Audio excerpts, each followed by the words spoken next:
নমস্কার বন্ধুরা, রান্না হবে বাঙালিয়ানাতে আপনাদের সবাইকে স্বাগত জানাই। আজকে আমার হেসেলে হচ্ছে বাসন্তী পোলাও। দেখে নিন কি করছি আমি এখানে।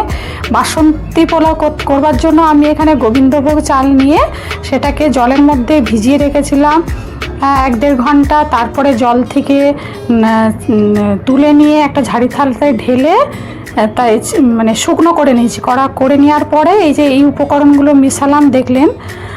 ওর মধ্যে দিলাম আমি কিছুটা ঘি দিলাম, আদা বাটা দিলাম, হলুদ দিলাম।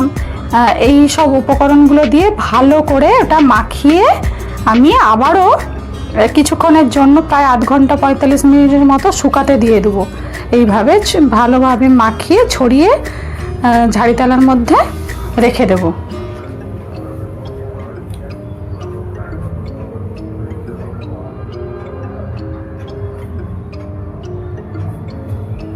তাহলে সমস্ত উপকরণগুলো একদম মিশে যাবে। এবারে আমি কড়াই বসিয়ে দিয়েছি, কড়াইটা গরম হতে দিয়েছি। এবার তার মধ্যে ঘি দিয়ে দিলাম।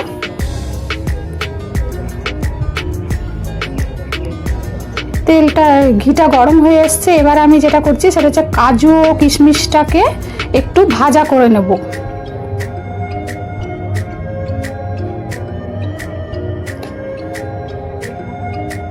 এবার এই কাজু কিশমিশটাকে আমি উঠিয়ে নিচ্ছি। পোলাওটা বাসন্তী পোলাওটা কিন্তু ঘি দিয়েই হবে পুরো। আবারও এখানে ঘি দিয়ে দিলাম পরিমাণ মতো।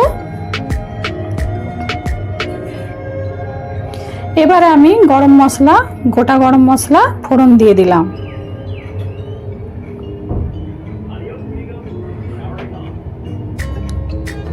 এবারে দেখুন মশলাটা, গোটা গরম মশলাটা একটা গন্ধ বেরিয়ে এসেছে এবং ভাজা হয়ে গেছে। এবং তেজপাতা দিয়ে দিলাম।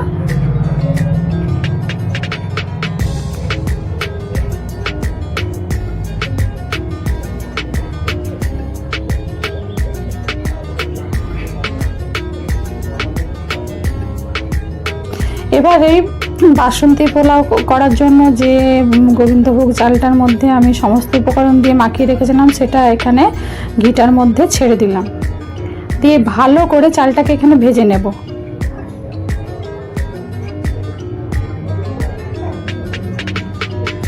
ভালো করে ভেজে নিচ্ছি ঘিয়ের মধ্যে।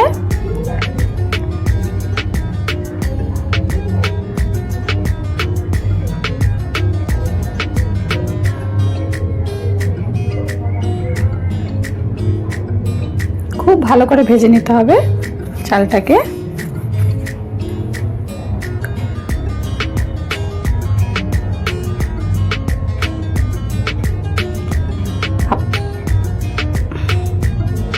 আমার ভিডিওটা আপনাদের কেমন লাগছে কমেন্ট করে জানাবেন।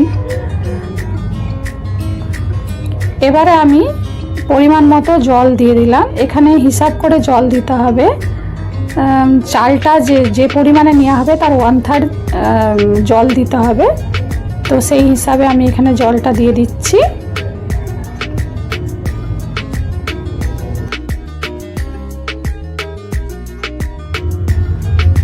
চালটা দেখুন জলটা দেওয়া হয়ে গেছে।